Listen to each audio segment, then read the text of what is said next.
Put your seatbelts on and get ready for the ride.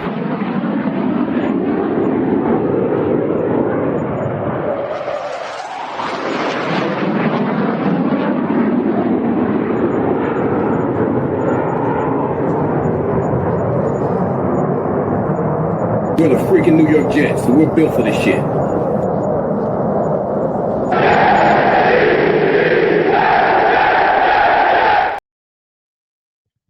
Hello, welcome to another episode of In the Trenches with Gang Green. I'm your host, Bubbs. Today is Saturday, June 14th.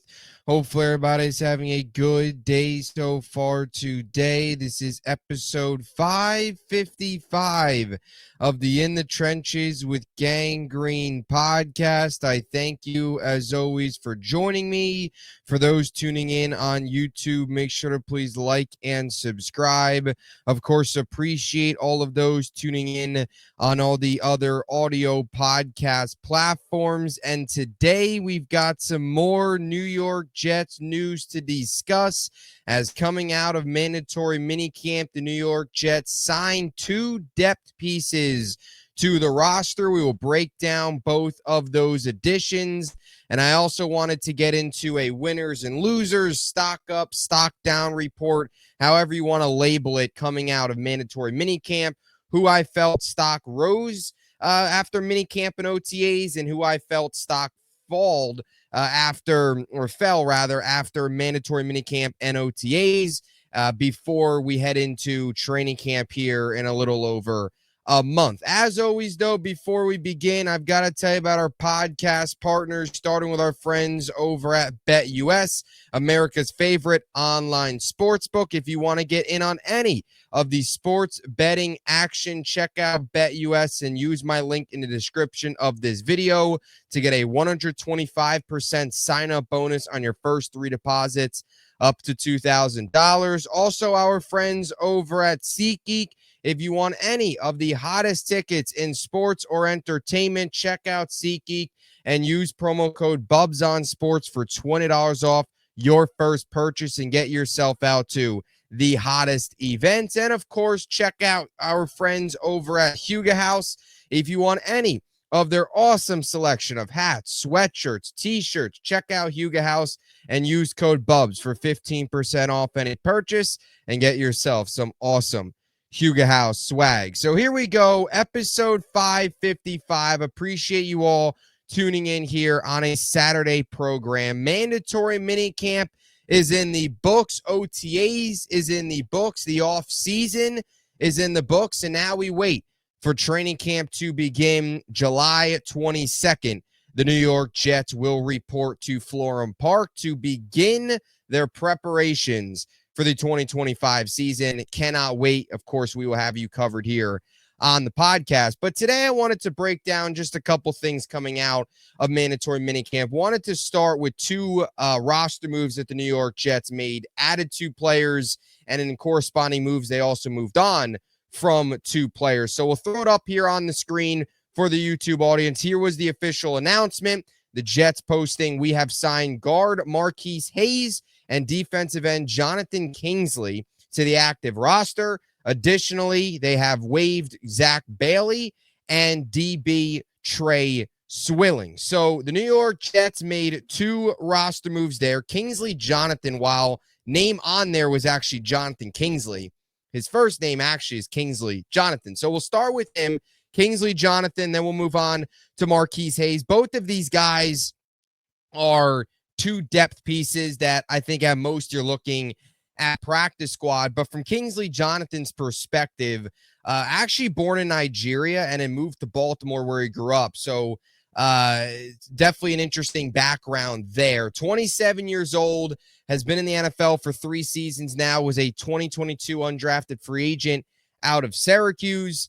He signed with the Bills as a UDFA. He was then released by Buffalo before that season. He then signed on with the Bears during that 2022 campaign, played 5 games before being released, and then signed with the Bills later that season. During 2023, spent the entire campaign with Buffalo, was then released by Buffalo right before the 2024 season, was placed on their practice squad for the entirety of last year, And then shortly into this offseason in February, signed with the Texans, then was released in May. And here in early June, the New York Jets add him here to the roster. Career numbers, not a ton of experience, only been in the league for 3 years, and only a guy that has only appeared in 20 games. In those 20 games, 10 tackles, has yet to log a sack, and has only registered 1 tackle for loss. So young player, bounced around Buffalo, Houston, now with the Jets, Bears as well, comes in, depth addition on this defensive line. I think most likely you're looking at a practice squad camp body. And I could see a world where maybe he is somebody that plays a role on special teams. If the Jets find him a role and he carves out a role for himself on special teams, that I think could be an avenue for him to play a role on this team. But other than that, I think you're just looking at a depth piece, bring in some extra competition. Glenn has, of course, preached competition. Somebody to come in during training camp, most likely practice squad, or find a home somewhere else once camp closes. So that was the first move. Second move was Marquise Hayes, another young player, 26 years old, similar to Kingsley Jonathan, has been in the NFL for 3 seasons now, 7th round pick out of Oklahoma in 2022. His first season with the Cardinals, where he was drafted, he spent on IR and then was moved to the practice squad. He has yet to appear in a game in the NFL. He has spent time with 3 different teams, the Cardinals, the Commanders, and the Packers. All of those teams was on their practice squads, has yet to appear in an actual game. I think you look at Hayes similar to the way you look at Jonathan. I actually think Jonathan has a better chance to make the roster, potentially as a special teams addition. Hayes, I think you're looking at a depth offensive lineman, similar, right? Camp body, most likely practice squad piece, who that's been his role the last couple of seasons with Arizona, with Washington, and also with Green Bay. So those are the 2 moves the New York Jets made. They, of course, moved on from Trey Swinley and Zach Bailey. Zach Bailey, interestingly enough, was one of just 5 players on this Jets roster that was 30 years or older. So the Jets are now down to just 4 players, which I believe, if my memory serves correctly, puts them with the Packers as tied for the least amount of players of 30 or older. Packers were at 4, Jets were at 5. Now they're at 4. So one of their veteran pieces there, they actually move on. So those are the roster moves. Now, I wanted to get into here as well today on the program, just quickly here, just discussing some winners, losers, stock up, stock down, however you want to label it, risers, fallers, coming out of OTAs, coming out of minicamp. And I've mentioned this so many times. Every time we've covered every single OTA practice, we've covered every single mandatory minicamp practice, and I've started every single episode with, right, we're talking about practices in May, we're talking about practices in June. You don't want to put a ton of stock into these things. You don't want to put a ton of, like, you really just stock in, right? Like I said, stock into these things. Somebody could have a great May, great June, and have a bad training camp. It could be vice versa. What you do in May and June is not going to be the outcome. Like, the Jets are not going to win 13 games because they look good in June or May, or vice versa, right? Practices in May and June, see what training camp brings, and obviously the regular season. But I still wanted to break down some winners, some losers, some stock up, stock down, based on what we saw, and kind of get a gauge of where we are heading into training camp. So I threw some winners on here. We'll start with the stock up report. Then we'll go to some guys that I feel stock down and training camp will be important for them. Garrett Wilson, to me, we'll start with him. He, to me, was one of the biggest winners, and I don't think that should come by much of a surprise. Garrett Wilson has been a winner on the field for this team, has been a key piece on the field for this team. But I think specifically this offseason, a little bit different just because of, right, new offense, new quarterback, new offensive coordinator. And I think it's important to realize what Garrett Wilson has been able to do so far within this offense in the very early stages, which has been, he's a focal point. Tanner Engstrand in this offense is putting everything around Garrett Wilson. They are making Garrett Wilson the main focal point on this offense, which has not been the case in previous seasons. Definitely wasn't the case last year. I also think another thing that makes Garrett, a guy that stock is rising, even though he's already been so productive, 3 straight 1,000-yard seasons in his career, is just the way that the New York Jets are going to use him. You're going to see a lot more easier passes to Garrett. You're going to see a lot more scheming him open. You're going to see them utilize him in a variety of different ways as opposed to just boxing him into one position, one spot on the field, and that's it. Right? We've talked about this so much with Garrett. So many times throughout his young career here, the Jets he's had so many tough completions, so many tough receptions. Nothing has really come easy for him. There's really been no scheming him open. There's really been no using him in different unique packages in different ways. You're seeing that so far in the early stages with Engstrand. He also just on the field had a very productive camp. Every single day, there was some highlight reel catch from him and Justin Fields. And I think that connection just in general, I think is off to a good start. There was a lot of plays where it looked like the two was picking up where they left off in Ohio State. Now, again, it's May and June. Continue this into training camp, the Fields and Wilson connection, and most importantly, into the regular season. But I think Garrett in this offense, you've seen some really positive signs already that get you excited for reaching another level this year, hopefully. Another winner, another guy stock up I'll throw out here, Byron Cohart. I thought he had a very strong offseason. I've said this many times. I really thought going into this offseason, going into OTAs and minicamp, I looked at a guy like a Leonard Taylor to potentially make a jump, but Cohart has sort of been the guy out of that interior defensive line room with Derek Nottie, even Jay Tefele, Cohart, Leonard Taylor. Out of that group of interior guys, Cohart right now seems to be the front runner to be next to Quinnen Williams in week 1.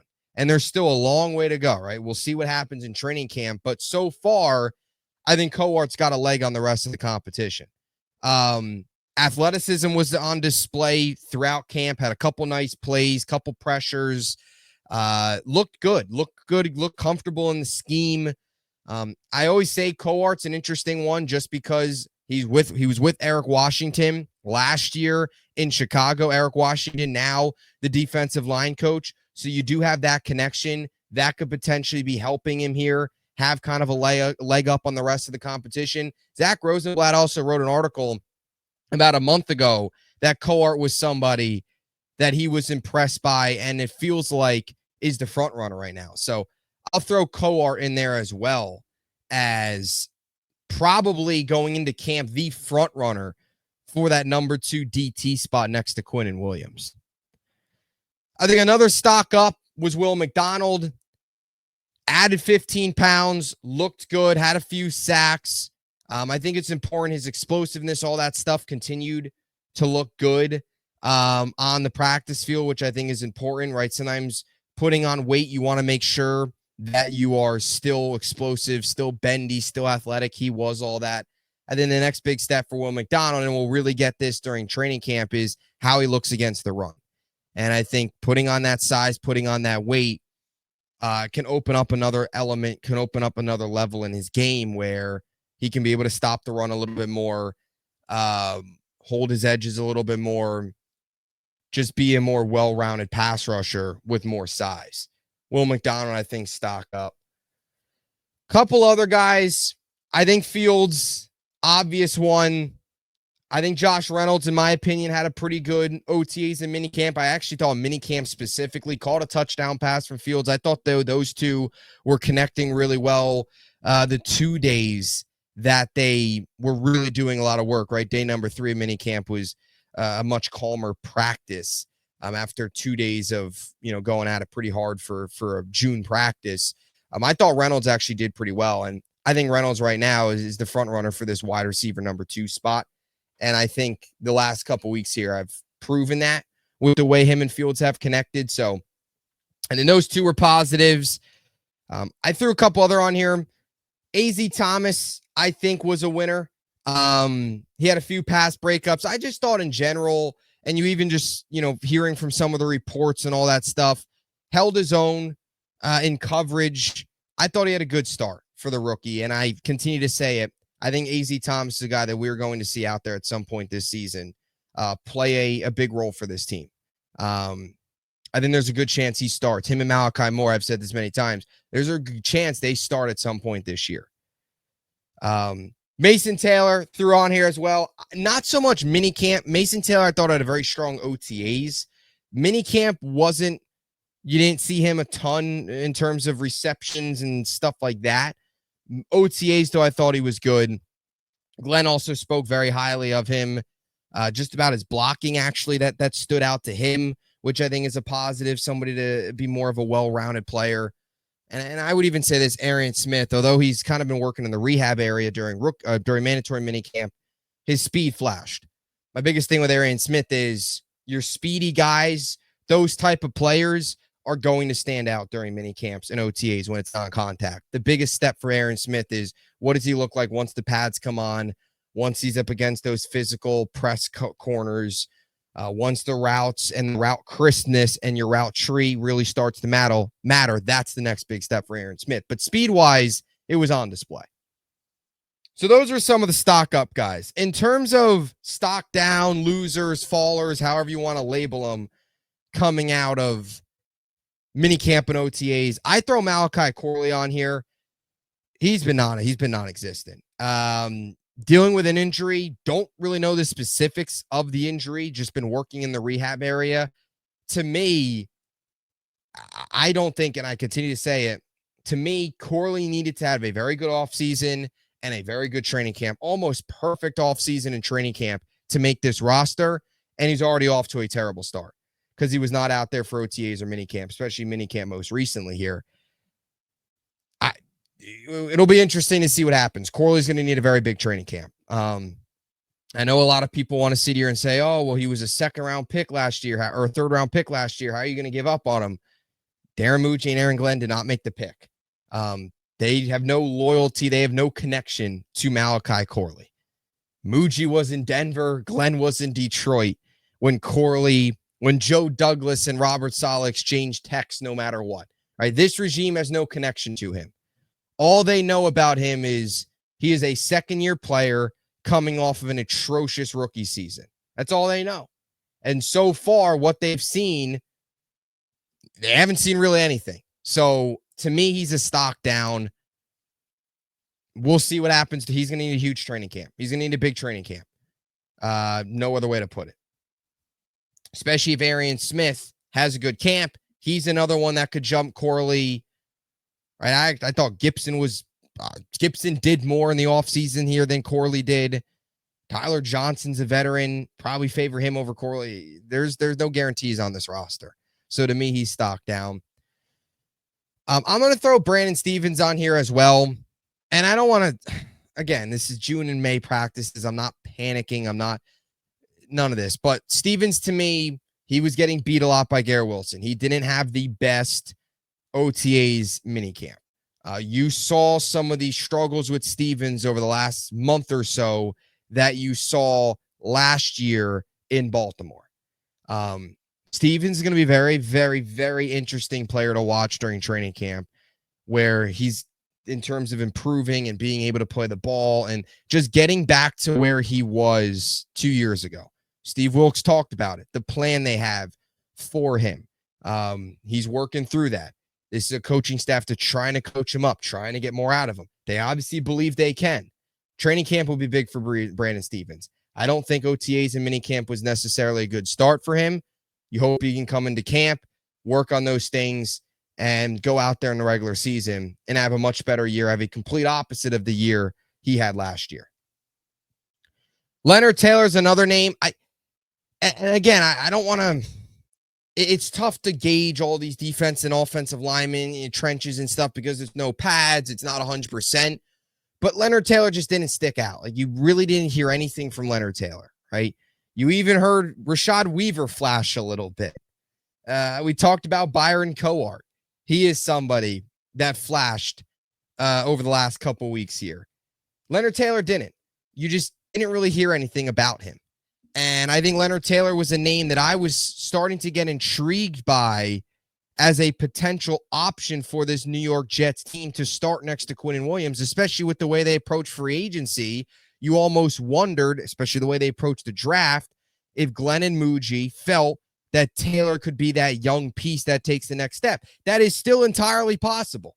It still is. And who knows? Maybe they do like Leonard Taylor more than Cohart. But on the surface, from the outside, Cohart feels like he's the front runner. Leonard Taylor didn't do a whole lot. He was a guy that I thought could be primed for a big spring and a big summer that could lead towards a really bigger role or a much bigger role next to Quinnen Williams when the season rolls around. Could still happen.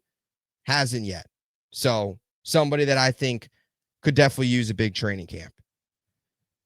And one other name, not really a big one at all, but Brady Cook, I didn't think did a whole lot. Again, it's tough to gauge, but in terms of that quarterback 3 battle, Adrian Martinez, Brady Cook, I would probably say Martinez was probably the better quarterback in terms of being that, third QB arm. So that'll, of course, be, training camp QB3 battle. Think Martinez had the better spring. We'll see who has the better summer. So that's your stock up, stock down report. Again, don't want to put too much stock into it, but figured minicamp's over, wanted to discuss it, kind of get a gauge of where everybody is in terms of going into training camp, right? Especially some of these other position battles, where everybody's at. Evaluate the spring, move into the summer, and see where things stand. So that'll do it. Another episode in the books. Appreciate you all as always. Stay tuned. We'll have a lot more content coming your way. Got a couple topics coming up that I want to discuss here on the podcast. So we'll get those out to all of you. Appreciate you so much. And until next time, JETS, Jets, Jets, Jets.